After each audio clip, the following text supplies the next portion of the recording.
Madame, Monsieur, bonsoir, bienvenue dans ce journal. Voici ce que domine l'actualité.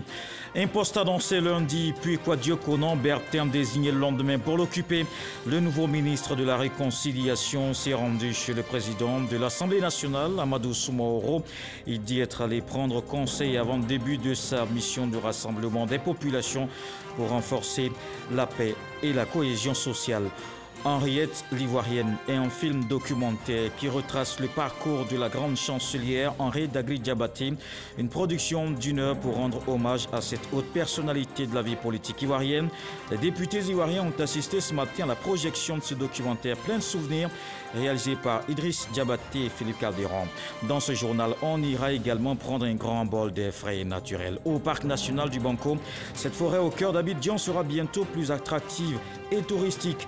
Le Japon et le Fonds mondial de l'environnement financent les travaux de réhabilitation, plus de 5 milliards de francs CFA. Une autre coopération fructueuse cette fois avec la France. Les soldats ivoiriens acquièrent de nouvelles techniques de combat. Premier exercice de grande envergure à l'Académie internationale de lutte contre le terrorisme de Jacquesville. Les unités spéciales ivoiriennes étaient en situation de prise d'otage. Kwadwo Konan Bertin, le nouveau ministre de la Réconciliation nationale, était ce mercredi chez le président de l'Assemblée nationale, Amadou Soumaoro. Il dit être venu prendre conseil auprès d'un aîné avec qui il entretient de bonnes relations. Moussa Konaté. Après sa nomination en tant que ministre de la Réconciliation, c'est à l'hémicycle que l'ex-député de Port-Bouilly a décidé de faire ses premiers pas dans ses nouvelles fonctions.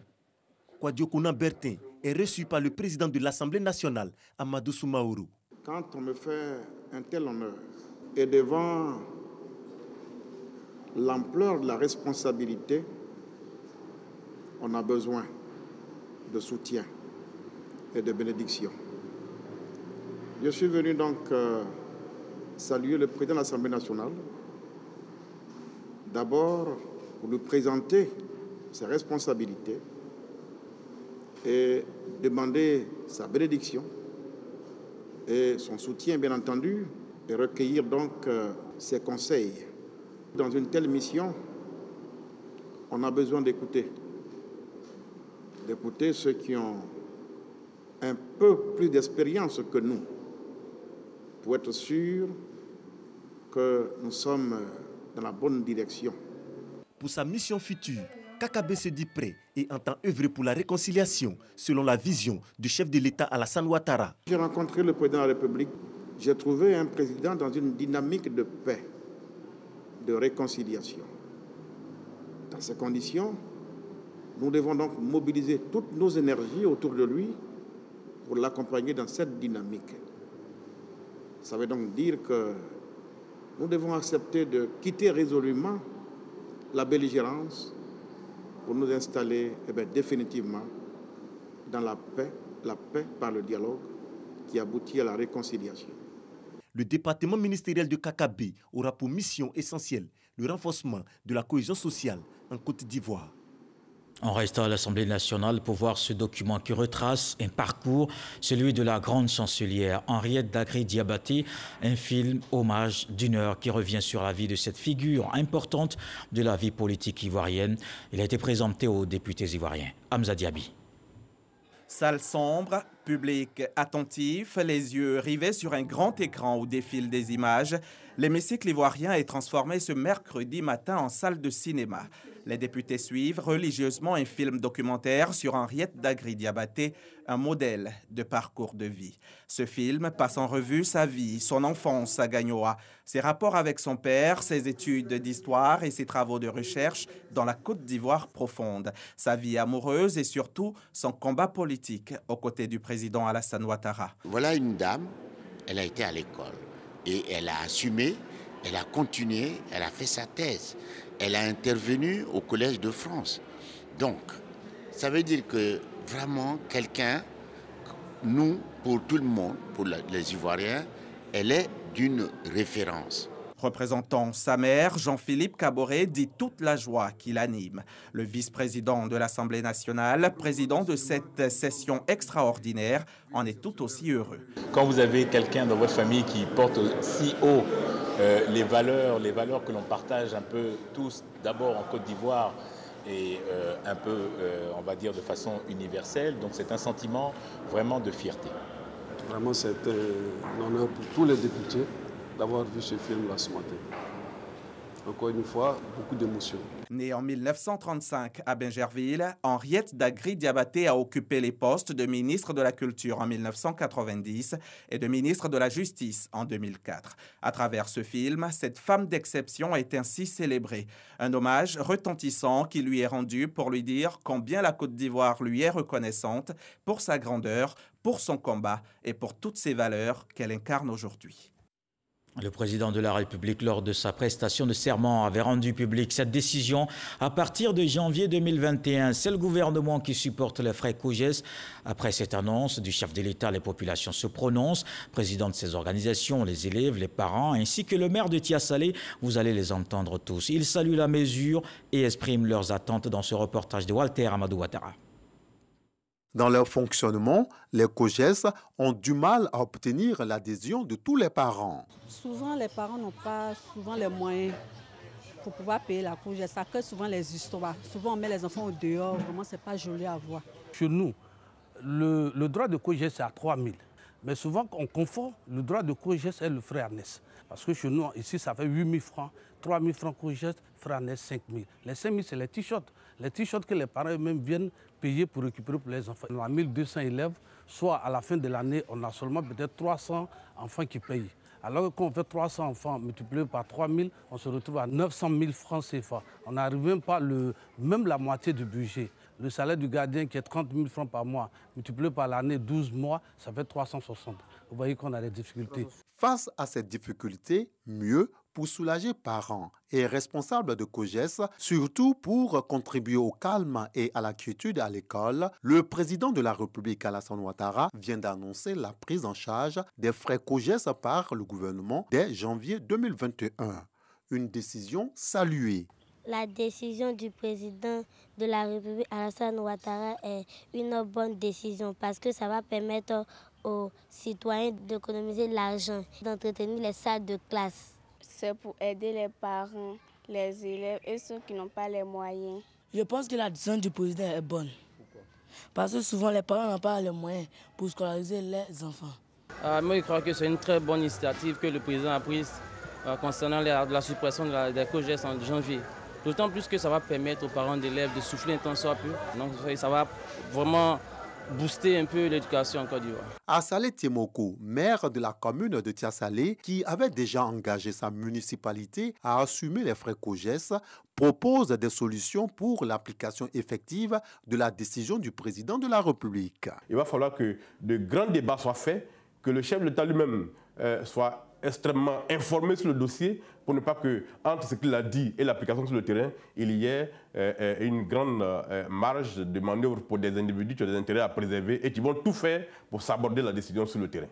Créé en janvier 1995, le comité de gestion des établissements scolaires COJES en Côte d'Ivoire est un cadre de rencontres formelles et permanentes entre les acteurs et partenaires de l'école. Son objectif, faire la promotion de l'école. Il faut aussi faire la promotion de ce joyau de la nature. Le parc national du Banco, au cœur d'Abidjan. Il accueille entre 20 000 et 30 000 visiteurs par an. Cette aire protégée vient d'être réhabilitée à hauteur de 5,7 milliards de francs CFA par le Japon et le Fonds mondial pour l'environnement. Ce mercredi, le ministre de l'Environnement et du Développement durable a effectué une visite guidée du site. Allons-y prendre un grand bol d'air frais et naturel avec Rascando. Le parc national du Banco est le deuxième parc en milieu urbain au monde, après celui de Tujica à Rio de Janeiro au Brésil. Il a une superficie de plus de 3 400 hectares. Cette aire protégée vient de bénéficier de travaux de réhabilitation d'un coût de plus de 5 milliards 700 millions de francs CFA pour le rendre plus attractif. Des travaux financés par le Japon et le Fonds mondial pour l'environnement. Il était question de mettre l'accent sur le volet écotourisme. C'est la raison pour laquelle le FEM a bien voulu financer ce projet. Le FEM ne fonctionne pas tout seul, lui il est le bailleur de fonds. Il a ce qu'on appelle ses agences d'exécution et c'est avec le programme des Nations Unies pour l'environnement que ce projet est conçu. Nous sommes fiers de cet exemple que le gouvernement ivoirien donne en face du monde, mais aussi à la communauté internationale et au niveau de la sous-région. Nous sommes en pleine ville d'Abidjan, une grande ville, et vous ne pouvez pas imaginer qu'à cet endroit, il y a des coins qui n'ont jamais été touchés depuis l'Antiquité. Donc des forêts vierges dans une ville, c'est vraiment un élément exceptionnel à saluer. Au nombre des travaux réalisés, 3200 mètres linéaires de clôture, réhabilitation des guérites aux différentes entrées du parc, ouvrages pour l'embellissement du site et acquisition de matériel roulant. Pour apprécier l'ensemble des travaux réalisés, le ministre de l'Environnement et du Développement durable a effectué une visite guidée des lieux. Je voudrais remercier nos partenaires, le gouvernement du Japon, le Fonds pour l'environnement mondial et tous ces financements qui nous permettent aujourd'hui de réhabiliter, de rénover et de sécuriser nos parcs.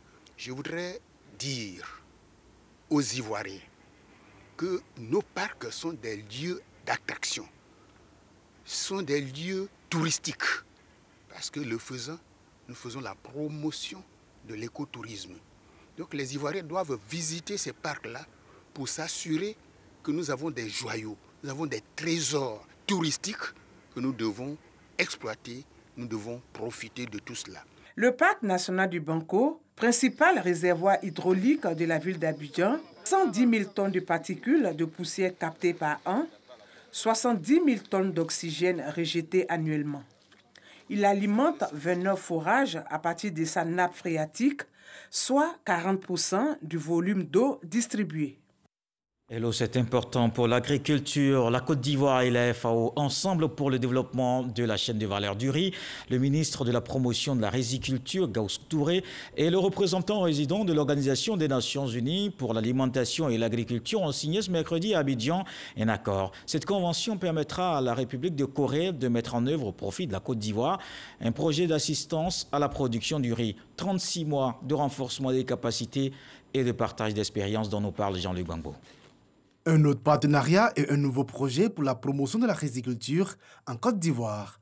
Cette signature entre le ministre Gauss Touré et Sami Gadji, représentant de la FAO, offre à la Côte d'Ivoire l'expertise coréenne en matière d'amélioration de la chaîne des valeurs du riz. La Côte d'Ivoire est un des plus gros consommateurs par habitant de riz et c'est un secteur où la Côte d'Ivoire importe encore énormément de riz.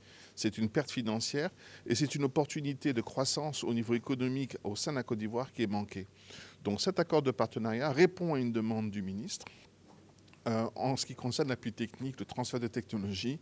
Le projet qui sera mis en œuvre sur une période de 36 mois rentre dans le cadre de la stratégie nationale de développement du riz mise en place par le gouvernement. Aujourd'hui, la Côte d'Ivoire a tous les atouts pour ne pas importer un seul kilo de riz. Donc, il s'agit de tout mettre en œuvre pour que ces atouts que nous avons, parce qu'il y a suffisamment d'eau, nous avons des grands fleuves, donc il faut partir de ces fleuves-là maintenant pour qu'effectivement on puisse irriguer les différentes parcelles. Et c'est ce travail-là que nous sommes en train de faire aujourd'hui. D'un coût total estimé à environ 700 millions de francs CFA, ce projet de renforcement cible outre la Côte d'Ivoire, la Tanzanie et les Philippines. On reste dans le secteur agricole et Jeanna Toubé nous conduit dans la lutte contre la pourriture brune des cacaoyers. Elle s'intensifie avec une forte implication des chercheurs pour éradiquer cette maladie qui angoisse les producteurs. Heureusement, la bonne nouvelle, 2 pesticides élaborés à partir des matières naturelles. Les acteurs se sont rencontrés à Bingéville pour faire le point.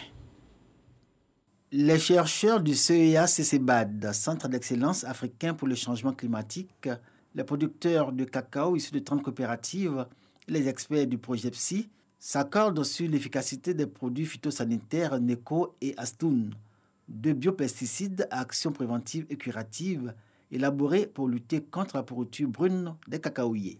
Le NECO 50 EC qui est déjà homologué, mais sur la cercosporiose noire du bananier. Il s'agit de faire une extension de ce produit-là pour son utilisation sur le cacaoyer. Pour ce qui est de Astoun, il s'agit de faire l'homologation du produit. Une fois que le produit est homologué, ça veut dire que le ministère de l'Agriculture a donné son cutus pour sa commercialisation, pour sa vulgarisation. Au lieu d'utiliser des fongicides de synthèse qui sont un danger pour l'environnement et pour la santé du planteur, nous avons utilisé des biopesticides produits par l'université qui étaient issus de produits qu'on connaît, qu'on consomme tous les jours. Les 2 biopesticides mis au point par le CEA CCBAD ont été testés dans le champ école du projet PSI, projet de gestion des pesticides obsolètes en Côte d'Ivoire, sur une superficie de 5 hectares de cacao. Les résultats ont été satisfaisants en termes de productivité, protection des producteurs eux-mêmes et sauvegarde de la biodiversité.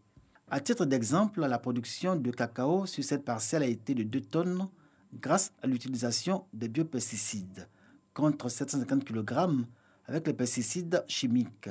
De plus, la pourriture brune des cacaoyers a été réduite de 10 à 15%. Une collaboration gagnante, CEA-CCA, Projet PSI et le champ école des Aguiers au bénéfice de l'agriculture et de l'environnement. 2 objectifs. Le premier, c'est de faire la promotion des alternatives aux pesticides chimiques, de sorte à réduire la pression chimique liées aux pesticides sur l'ensemble des matrices environnementales. C'est aussi aller vers le développement d'une agriculture durable avec de nouvelles pratiques. L'autre objectif, c'est de faire en sorte que la lutte intégrée des nuisibles prenne en compte les biopesticides. Grâce au travail des chercheurs du Centre d'excellence africain pour le changement climatique, jugé remarquable par leurs pairs, le champ école des Aguiers a obtenu l'Award 2019 du World Cocoa Foundation. Avec cette reconnaissance internationale, l'utilisation du NECO et de l'Astoun augure de bonnes perspectives pour l'agroforesterie en Côte d'Ivoire.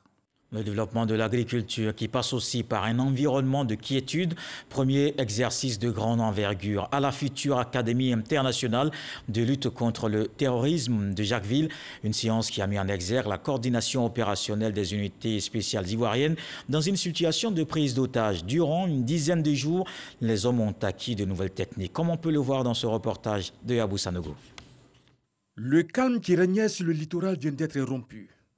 Des civils seraient pris en otage par des terroristes à l'intérieur d'un bâtiment. Alertés, les forces de défense et de sécurité organisent l'intervention. Dans l'urgence, un poste de commandement mixte force spéciale unité d'intervention de la gendarmerie nationale est mis en place. Les unités spéciales à bord de véhicules blindés convergent à la hâte vers le site, débarquent et prennent position. L'opération de libération d'otages est enclenchée avec efficacité et prudence. L'unité d'intervention de la gendarmerie nationale en première ligne investit le bâtiment. Pris à partie, le premier plastron est neutralisé. Le rez-de-chaussée est sécurisé.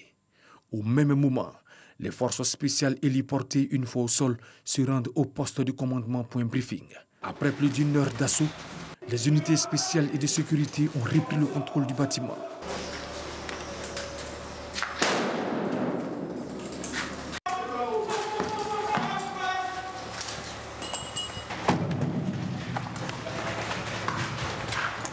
À ce stade, 5 terroristes ont été tués.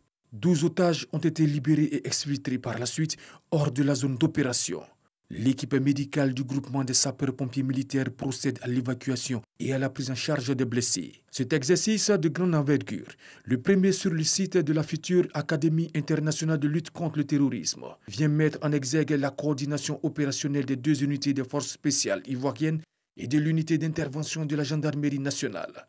Dans une situation de prise d'otage, l'éventail de nouvelles techniques individuelles et collectives nécessaires à la résolution d'une prise d'otage a été révisité. Les chefs des grands commandements ont effectué une visite du site pour s'enquérir de l'efficacité des unités spéciales sur le terrain. La lutte contre le terrorisme nécessite l'acquisition de savoir-faire particuliers, notamment pour les unités d'intervention. Et cette acquisition ne peut se faire que par l'entraînement, le drill. Il est donc important pour nous de pouvoir regrouper régulièrement nos unités pour les amener à travailler sur des objectifs spécifiques de sorte que tous parmi eux puissent acquérir les réflexes nécessaires. Cette action dynamique est le couronnement de tout premier stage de formation tenu sur le site de Jacquesville, dénommé technique du contre-terrorisme et de libération d'otages. Il est initié par les cadres français en charge des modules de formation et d'entraînement de l'Académie internationale de lutte contre le terrorisme. Cette formation s'inscrit donc dans le cadre de l'assistance militaire opérationnelle des forces françaises au profit des forces armées de Côte d'Ivoire. De leur côté, les sapeurs-pompiers et les acteurs de la protection civile sont actifs lors des sinistres pour secourir les populations. C'est le cas surtout en ces temps de marché qui partent en fumée. C'est récurrent. Le gouvernement à la recherche des causes afin de prévenir les crises. La ville de Grand-Bassam abrite depuis ce mercredi les états généraux des marchés de Côte d'Ivoire. Lansine Bakayoko. Les marchés de Côte d'Ivoire font face à de multiples problématiques. Ces problématiques ont pour nom le désordre, l'insalubrité, l'insécurité, mais surtout les incendies. De 2013 à 2020, 20 marchés sont partis en fumée. Sur les 30 dernières années, on en compte 65. Ces états généraux marquent donc le début d'un véritable diagnostic. L'organisation de ces assises s'inscrit dans le cadre de la recherche de solutions concertées pour la mise en œuvre d'une véritable politique de développement des infrastructures à marché en Côte d'Ivoire. En plus de l'énorme coût social, les incendies dans les marchés engendrent des pertes financières considérables pour les commerçants. Nous proposons que l'État et les commerçants soient impliqués et dans la construction des marchés et la gestion de ces marchés pour que vraiment ces phénomènes d'incendie des marchés puissent diminuer dans notre pays. Des commerçants appauvris, mais aussi des communes complètement fragilisées. Face à tous ces défis, il s'agit pour la Côte d'Ivoire et son gouvernement d'élaborer une matrice d'action afin de disposer d'espaces marchands modernes en conformité avec les standards internationaux. Il s'agit de permettre à notre pays de disposer d'infrastructures à marché et des centres commerciaux modernes, respectant les normes internationales et répondant aux exigences des acteurs du commerce en Côte d'Ivoire. En Côte d'Ivoire, 3 à 5 millions de personnes exercent dans les marchés. Un mot de la lutte contre la Covid-19, on ne relâche pas dans l'observation des gestes barrières.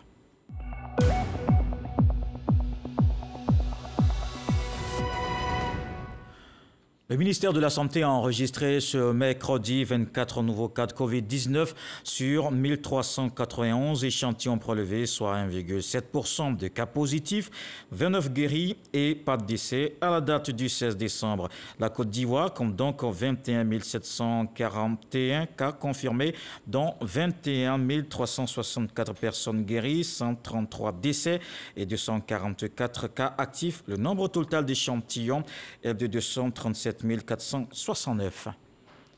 Et puisqu'on parle de santé, il faut aussi de l'eau potable pour la bonne santé des populations. C'est l'une des priorités du gouvernement. Les acteurs du secteur renforcent leurs capacités techniques. Eugène Atoubé, Jean-Marc Diadji.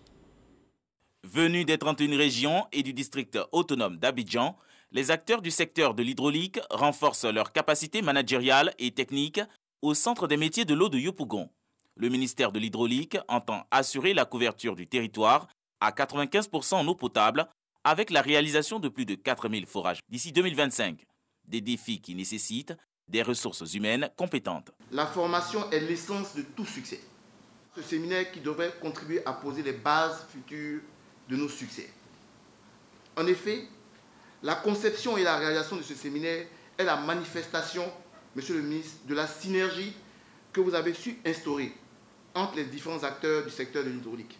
Selon les statistiques du ministère de l'Hydraulique, 30% d'ingénieurs spécialisés pour 70% de personnel d'appui. Pour Laurent Tchagba, il faut accroître les performances et assurer la relève. Dans 3 ans, il y a un certain nombre de cadres qui vont aller à la retraite et le déficit va se creuser. Donc nous anticipons pour que rapidement on puisse mettre un système en place pour former des ingénieurs, des techniciens supérieurs et des agents pour qu'ils remplacent ceux qui vont aller à la retraite dans 3 ans. Pour la réussite et la facilitation de leurs tâches sur le territoire, Les directeurs régionaux ont reçu des outils technologiques composés de tablettes et d'accessoires. Cette rencontre, qui s'étend sur 3 jours, a été financée par le Fonds de développement de la formation professionnelle. Une application pour indiquer le passage des bus. La Société des transports abidjanais et une entreprise française signent un partenariat. Il va permettre la mise en œuvre de cet outil digital au profit des usagers. Ils pourront par exemple savoir à quelle heure passe le bus à l'arrêt. Cheikh Koné. Cette signature marque le début d'une nouvelle ère dans la gestion du système d'exploitation de la Société des transports abidjanais, SOTRA, mais pas que. Elle va également offrir la possibilité aux usagers des autobus d'éviter de longues heures d'attente aux arrêts de bus. Ces dispositions vont permettre d'améliorer la gestion du temps de nos clients parce qu'à partir de leur smartphone, ils pourraient gérer leur temps de déplacement et savoir à quel moment il faut venir à l'arrêt pour ne pas perdre beaucoup de temps. Chaque voyageur verra sur son smartphone les bus se déplacer plus ou moins vite en fonction des congestions, mais ils les verront, ça sera des vrais bus. Ça sera sur le smartphone et aussi sur tout terminal connecté, un ordinateur. D'ici à 6 mois, selon les estimations de l'opérateur français, 80% du système de la SOTRA sera opérationnel. Le projet en lui-même est prévu s'étendre sur 12 mois. Il a été financé à hauteur de 378 millions de francs CFA par le Trésor français. Un don salué par le ministère en charge des Transports. Il y a beaucoup de choses que nous faisons ensemble. Donc ce que nous sommes en train de faire aujourd'hui va dans la droite ligne de ce que cette coopération a toujours été. Et je voudrais en tout cas m'en réjouir à nouveau. La problématique de la mobilité à Abidjan se pose avec acuité. Ce sont 15 millions de déplacements tous les jours avec une offre de transport insuffisante. Selon la Banque mondiale, la Côte d'Ivoire perd chaque année 2 points de croissance du fait de la difficulté de mobilité dans le Grand Abidjan. Les gestionnaires du patrimoine de l'État font le point. C'est un bilan sur le processus d'exécution de la directive de l'UMOA portant sur la mise en œuvre de la comptabilité matière. Ils sont en conclave pour dresser le suivi de tous les biens du pays. Lansili Bakayoko. Ils sont en grande partie gestionnaires du patrimoine de l'État. Ils sont à Grand Bassam pour évaluer le processus de mise en œuvre de la comptabilité matière en Côte d'Ivoire. Une directive de l'UEMOA qui a pour objet le recensement et le suivi comptable de tout bien meuble et immeuble, propriété ou possession de l'État, des institutions, des collectivités décentralisées, ainsi que des établissements publics nationaux. Il fallait que tous les acteurs, qu'on se retrouve pour échanger, parce que les pratiques sont diverses d'un ministère à l'autre. Mais comme la direction du patrimoine de l'État a pour mission donc de coordonner toutes les informations de l'ensemble des ministères en vue donc de nourrir donc le comptable public, d'informer le comptable public sur la situation patrimoniale de l'État.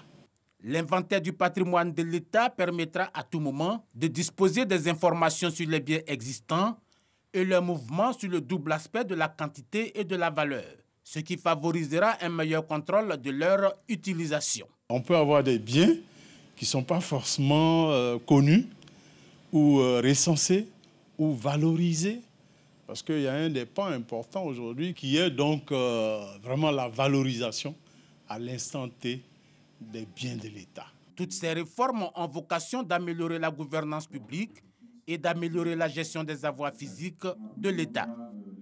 Dans l'actualité politique, la présidente de la Fédération des partis libéraux échange avec le directeur exécutif du RHDP. Plusieurs sujets évoqués, notamment la participation massive des femmes et des jeunes aux processus électoraux et leurs responsabilités au sein des partis. Éric Goré. Arrivé en Côte d'Ivoire pour prendre part à la cérémonie de prestation de serment du président Alassane Ouattara, la présidente mondiale de la Fédération des partis libéraux s'est entretenue avec la direction du RHDP au siège du parti. Hakima El Haï a non seulement félicité le RHDP pour sa victoire à l'élection du 31 octobre dernier, mais elle a également plaidé pour que la gente féminine soit de plus en plus représentée à des postes politiques. Derrière la grande victoire qu'a réalisée Monsieur le Président, eh bien, il y a une grande équipe qui est ici présente et qui a, de par son organisation, de par l'organisation du parti, la direction de la campagne a pu faire ce résultat. J'ai aussi une observation. Je vois que les femmes sont sous-représentées, mais je suis aussi engagée et je me suis engagée avec monsieur le directeur et madame la directrice adjointe pour porter un projet pour que les femmes aient leur place dans la politique au niveau de votre pays. Pour Adama Bictogo, le directeur exécutif du RHDP, son parti est absolument en phase avec cette idée. On a donc discuté de la mise en place d'une plateforme permettant donc aux femmes, à travers donc madame la ministre Annou Loto, de donner beaucoup plus de chances, beaucoup plus de place aux femmes, conformément à la directive du président Alassane Ouattara, lors de son dernier conseil de ministres, qui a donc demandé que soit portée à 30% la représentativité des femmes. C'est donc un objectif très fort pour nous. Nous avons aussi échangé sur l'avenir de la jeunesse, sur la formation professionnelle, autant donc de sujets qui ont été évoqués par le président de la République lors donc de l'investiture. Le RHDP est un parti libéral dont le credo est la promotion de la liberté individuelle, le rassemblement de tous les Ivoiriens et également le développement de la Côte d'Ivoire. La coordination régionale du Rassemblement des Oufouettistes pour la démocratie et la paix du Folon a échangé avec les militants au menu de cette rencontre. Les félicitations de ce parti pour la victoire. Le coordonnateur régional du RHDP a exhorté les populations à prendre part à tous les projets mis en œuvre par le gouvernement pour améliorer leur quotidien. Soro Corona. Bouaki, foyer des jeunes Koko, le coordinateur régional du Folon du Rassemblement des Oufouettistes pour la démocratie et la paix, RHDP, face à la diaspora de cette région résidant à Bouaki. Cissé Sendou est venu traduire les remerciements du président de la République Alassane Ouattara et la gratitude de la direction régionale des campagnes aux militants de Bouaki. En effet, la région du Folon a obtenu 99,78% de suffrages exprimés et 81,89% du taux de participation. De tout temps, à toutes les élections, nous avons été fidèles aux consignes de nos cadres élus. Ils sont venus nous sensibiliser ici pour qu'on vote Alassane Ouattara à Bouaké. Et on a sensibilisé tout le monde, toute la région, tout le monde a voté. Cissé Sendou a exhorté les populations du Folon à souscrire à tous les projets mis en œuvre par le gouvernement. Nous avons exhorté les populations résidentes à Bouaké, en ce qui concerne la région du Folon, à plus de cohésion, de tolérance et de paix. Mais surtout, nous les avons exhortés à vraiment s'organiser et à se structurer pour qu'ils puissent bénéficier vraiment des projets étatiques. De la présidentielle de 2010 à celle de 2020, en passant par le référendum de 2016 et la présidentielle de 2015, la région du Folon a toujours obtenu les meilleurs taux de participation et de suffrage exprimés. Dans le reste de l'actualité, les Libériens ont répondu oui au référendum du 8 décembre dernier. L'une des propositions du président Georges Weah est de réduire le mandat du chef de l'État. Il passe de 6 à 5. Pour le Sénat qui se tenait également, l'opposition enregistre une victoire hautement symbolique dans le comté de Montserrado, le plus peuplé du pays et qui compte la capitale Monrovia. Si l'adoption de la proposition de revoquer l'interdit de 1973 sur la double nationalité se confirme, les futurs binationaux dont beaucoup ont secrètement la nationalité américaine, auront accès à la propriété au Libéria, ce qui devrait donner un coup de pouce à l'économie. Et puis, à suivre, le président de la Banque ouest-africaine de développement, Serge Koué, qui vient d'achever une mission importante en Côte d'Ivoire. Il a accepté de livrer ses observations sur l'économie ivoirienne, donner la voie à suivre pour le financement des PME et de faire le point des interventions de la BOAD. Ça fait l'actualité, lui, consacre un numéro à suivre juste après ce journal. Et ce journal qui prend ainsi fait. Merci de l'avoir suivi. Retour de l'actualité 23h avec Abdoulaye Koné. Ce soir, le sage dit, ne fais pas attention à la façon de marcher d'un caméléon. Là où il veut aller, il y arrivera. Dieu le voulant, on se retrouve demain.